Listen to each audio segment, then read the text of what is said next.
Well, look what the cat dragged in. The Oklahoma City Thunder decided to show up and show out for the full 48 minutes for this game.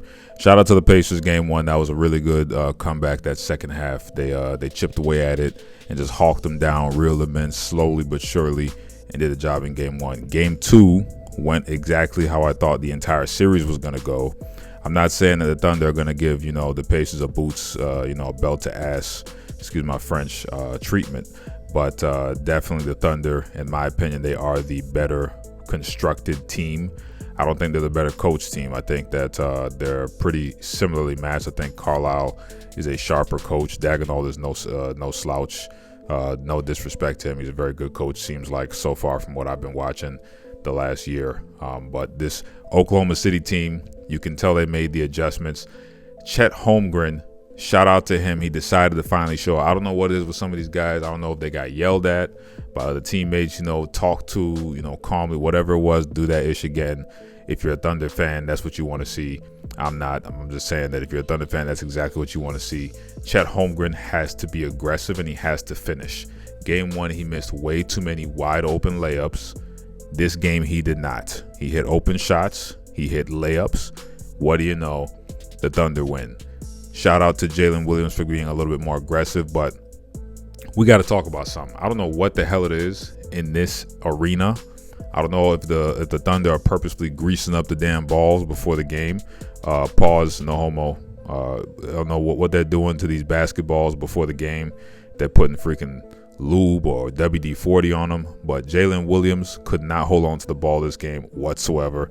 Every time somebody's hitting him with a pass on the break, let's say he's out the three-point line, he's about to cut. Not about to cut. He's about to drive to the rim. He gets the ball out of his hands. Out of his hand. I'm like, Jesus, man. Lord have mercy. It looked just like Miles Turner game one. Game one, Miles Turner could not hold on to the rock whatsoever. I was like, y'all need to get Jalen Williams, Miles Turner on them jugs machines for football. Have them boys catching balls, make them catch about 100 of them before practice and about 100 of them after practice, because, it looked terrible. Now, outside of that, Jalen Williams, I liked his aggressiveness more this game. Shot selection, decent. Looked just like similar to what it was the whole series. Not the whole series, but the whole year, the whole season. But it's just not falling. He's got to get in the lab, get his stroke again, find his stroke, find his rhythm, because right now it's not falling. If it starts to fall, because he's that good of a player, if it starts to fall, this series is over. The bench right now for OKC, we got to talk about Alex Caruso. People already should know about him by now. If you didn't know about him from the Lakers days, his Bulls days, you should know about him right now. The dude is clearly this generation's version of a, one of these Tony Allen type cats that you could just stick on. Just throw him on the other team's best player. He's going to make life hell for them. What I like about Alex Caruso, very disciplined on defense. When he's closing out, he doesn't just run out to jump and just try to throw his hand up. He's chopping his feet, staying disciplined. He's going to make the offensive player actually have to make a real move and put them in a bad position. He shades properly. He directs people to the right side of the floor. When he's in the post with big men, he's not weak. He knows how to, play on the post. And I've seen him a few times, especially with Pascal. It's one of the reasons you didn't see Pascal really go off this game. They put Caruso a lot on him. He pulled a chair on him. I think it was either him or somebody else. Somebody pulled a chair on Pascal. I think it was first or second quarter. I was like, okay, you slick bastards. Okay, I like that. There we go. We're starting to see some activity on the Thunder side. Game one, that first half, the Pacers looked scared. I'm not even going to lie to you. The Pacers looked really scared. They looked like they did not know what to do. The Thunder were ripping them. They were manhandling them at the end of the first half, of game one. They came back. They started to make that comeback. You can see the chip away start to begin.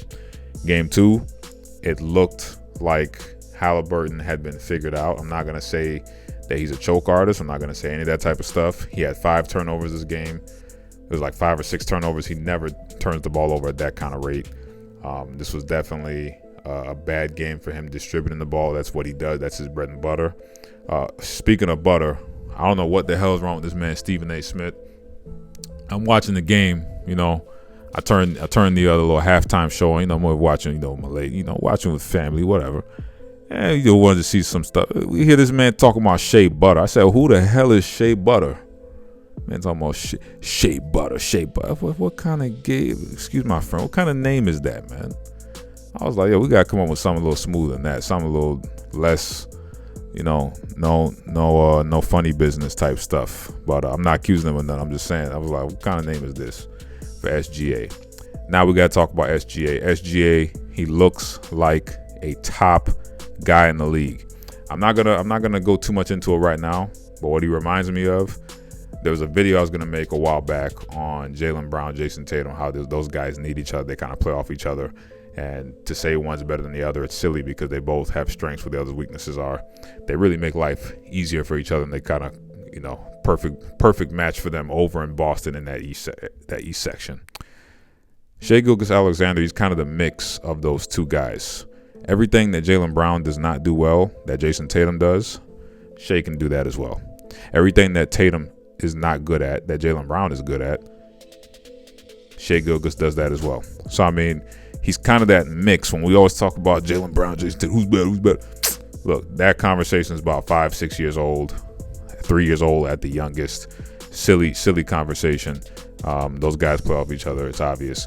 Shai Gilgeous-Alexander really is like that hybrid of what those two would look like. He's got a smooth handle, finishes well out of the post.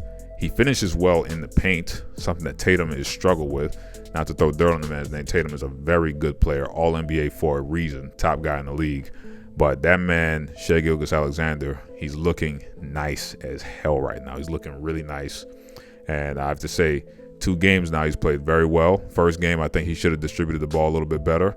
Second game, even though he had less points, I think this was a much better game from him. He had guys involved. He was kicking the rock, dishing the rock. His gravity this game was impeccable, pulling the defense in. Pacers had no answer for him.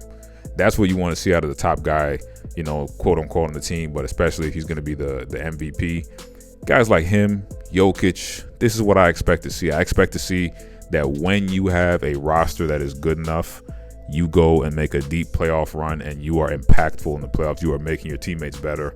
You're drawing it out of them and you're showing up.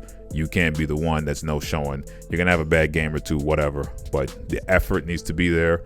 I don't want to see you having lapses on defense where you're just being stupid with turnovers on offense. That kind of stuff is inexcusable when you're an MVP, and he hasn't been doing that this series. So all kudos to him. Give him credit. I'm very excited to see what's going to go down in Indiana. I think Indiana is a very underrated team. I picked them against the Knicks. I do not have them against the Thunder because I think the Thunder are just too loaded.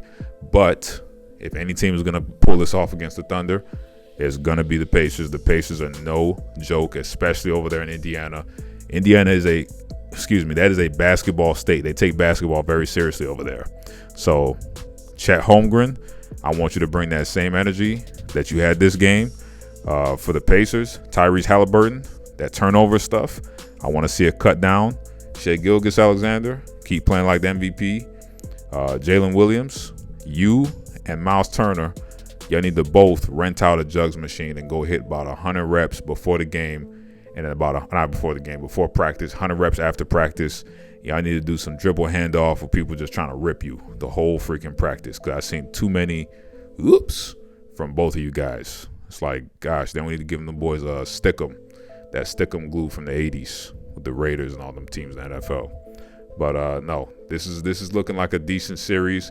I still got the Thunder in 5. I'm very interested to see what they're going to do on the road. Are they going to be, they are a young team. Are they going to look like, bright lights, can't perform on the road? We'll see. They're kind of protected in that Oklahoma City arena because, the fans go crazy. That's their turf. We'll see. Home court advantage hasn't been too big in the NBA.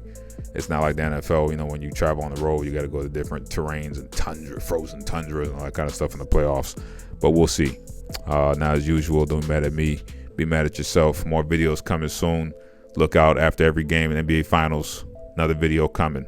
More other videos as well. We got other things in the pipeline, but for right now, we just focus on the finals. Look out for other things, wrestling, football, basketball, other stuff, lifestyle. We come with it all. God bless.